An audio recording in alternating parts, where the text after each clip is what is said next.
Hello and welcome to Big Deal. I'm Nisha Poddar. Now, one sector that is clearly on the radar of many investors is India's agri-tech space. Now, according to Blume, India's agri-landscape is at the cusp of a transformative revolution powered by technological innovation. And by the year 2035, Blume says that farmers will enjoy increased income, enhanced yields, and widespread access to digital tech and scientific farming practices. Now, this in turn will add a whopping $115 billion to the Indian economy and generate 10 million rural jobs. So what needs to be done to be able to achieve this milestone?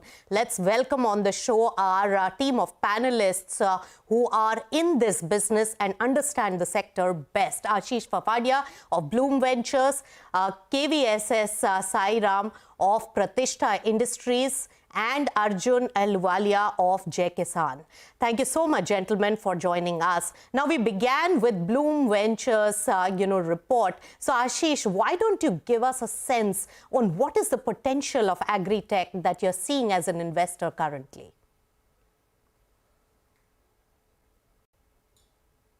Thanks, Nisha, for having us over.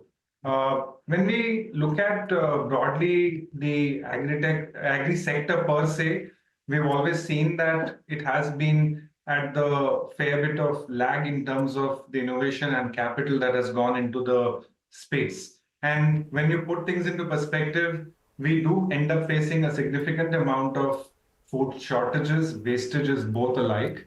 And there has been a burgeoning population need that we need to take care of. And when you couple this with the fact that we continue to be an agrarian economy in a monsoon region, there will be a massive opportunity to solve some of the challenges that we end up facing with the use of technology.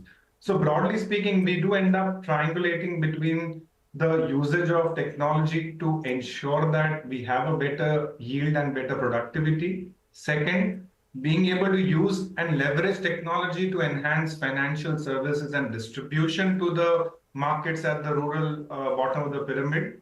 And third is the ability to rationalize the infrastructure, which starts with better transportation, better storage infrastructure, and better authentication of crops. So these are the three factors which are very, very crucial in being able to solve the challenges that we face around agri. And most of that, when you couple with tech, end up having solution potentials which can end up being fastening the process. And at the same time, after hastening the process, you will also end up having the need to track, implement, develop more systematically, and boost up your FDI eventually, and export of these crops and production as well. So from a food deficit to a food surplus, and tech can play a massive role is what the argument they're making. That's right. Tech can, and with the different business uses, can enhance the value of our agriculture powerhouse that India is. And one of the players which has been in the agriculture sector in many forms for a very long time, for about 3 decades, is Pratishta Industries. So, Dr. Ram, give us a sense on coming from a traditional business. How has the technological and digital revolution in the last few years really changed the dynamics of the sector and the way you have been doing the business? Yeah, first of all, it is a great opportunity and a great platform. We are taking a right subject about agri-tech. And then wherein, I appreciate wholeheartedly Jai Kisan and CNBC to take up this particular subject as a major core area to focus on. Today, the agriculture segment for the past 2-3 years, the growth rate is in a vertical way because the government of India has realized that the dumping of chemical fertilizers is no more going to help soil health. Therefore, they are frequently amending. Particularly for the past 2 years, the Fertilizer Control Act is being amended, bringing the new concepts, new technologies, which are developed within India. Because for the past 2-3 decades, there are a lot of technologies available in India, but those have been not seen light in view of government policies. Now the government has realized that we have to bring them back to the farmers' uses. So the government has a separate organization called National Organic Program from Noida, Ghaziabad. They are playing a major role, and they're bridging the gap between industry, government, and then farmers. So for the past 2 years, there are a lot of technologies have been incorporated in agriculture sector in order to increase agriculture farm productivity while protecting soil health and also environmental issues, and then replacing partly chemical fertilizers. That's right. So lots of work being done there. But Jai Kisan has been instrumental in also the financial inclusion of farmers and the entire value chain of the agriculture sector. So Arjun, how do you see the adoption of technology and also the availability of credit, and how is your space really growing in a meaningful fashion? Absolutely. Good afternoon, Nisha, and thank you so much for having us here all together. I think this is a great platform to be able to discuss what we're discussing currently. I think it's very important to be able to get the right kind of context setting here as well. Some of the biggest challenges that we see with regards to this particular target segment and with regards to rural India is in adoption of technology and fundamental customer trust alongside any sort of innovative practices or products that are being introduced to them. We here at Jai Kisan believe that there has been a fundamental difference in the mindset of this particular target segment and the customer post-COVID, right? And that is a much larger emphasis which kind of gets thrown out there, primarily because of the digital infrastructure that we are being able to create here in India with regards to demonetization and GST, which led to A, digitization, and B, transaction monitoring, coupled with the affordable data which was given by Geo to billion of rural Indians across the country, enable them to be able to adopt these services much more. It enabled them to become much more aware, but most importantly, it allowed our rural Indians and farmers to aspire even more.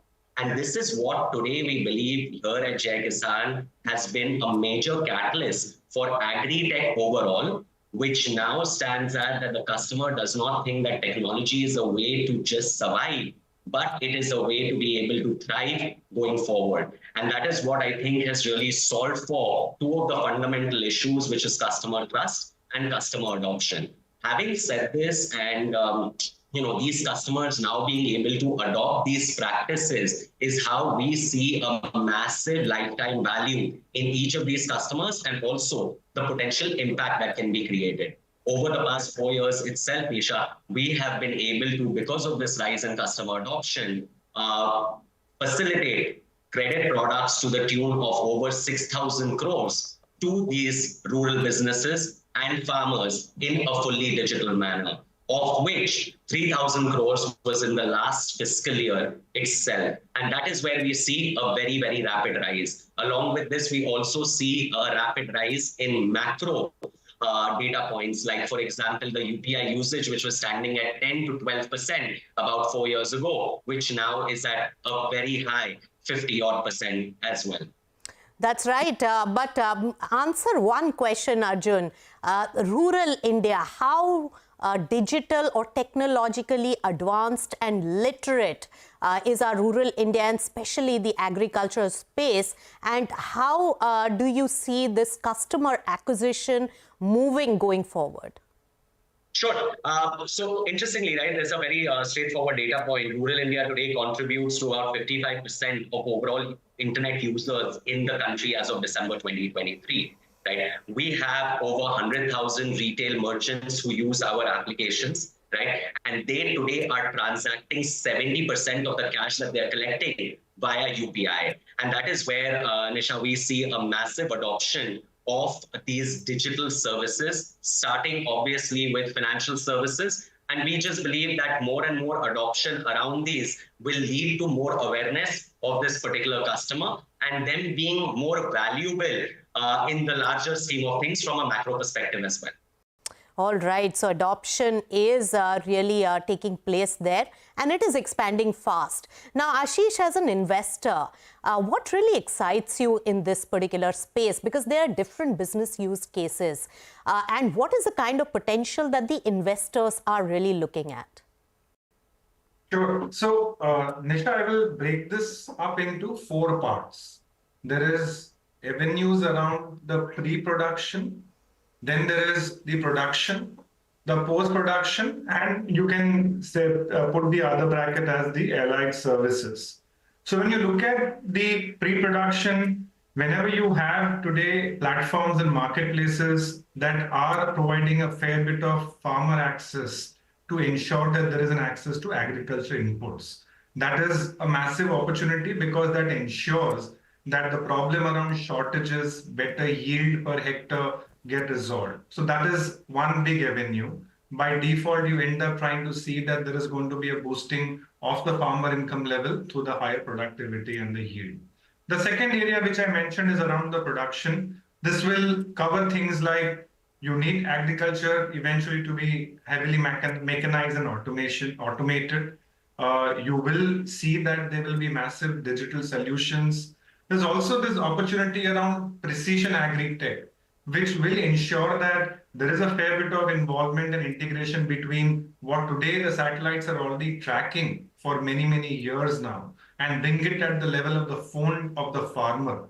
We all carry the supercomputer in the pocket, and so are the farmers. The idea is to make sure that whatever expensive infrastructure and the billions of dollars that the Weather Bureau and the countries in general have spent start translating into better sensor-based solutions and alerts for the farmers in the country. The entire avenue around the post-production, which is what will create a significant efficiency around supply chains, etc., better traceability. As you see more and more businesses globally, there is this trend around where people want to make sure that I'm tracking the inputs right at the level of the farm. Where if the milk I'm consuming, is there a way to ensure that people can trace what the quality is and what the practices have been adopted to get that milk? Those have become suddenly important avenues. And the last one is a massive opportunity around the financial services opportunities for agriculture and the rural ecosystem. So these 4 brackets, each of them have varied opportunity sets and massive amount of startup activity is happening. We are seeing a fair bit of advanced tech starting to get into the utility mode. Combination of electrification at the rural areas, availability of smartphones and network connectivity. These basic infrastructure challenges no longer remain a constraint. When you start looking at all of the opportunity sets and compound with these 3 services that are now at the bottom of the pyramid readily available, you see that it's a massive opportunity. That's right. The technological transformation of agriculture sector is what we are seeing. COVID has helped, digital penetration has helped. Lots more to discuss on this after a very short break on Big Deal. Stay tuned.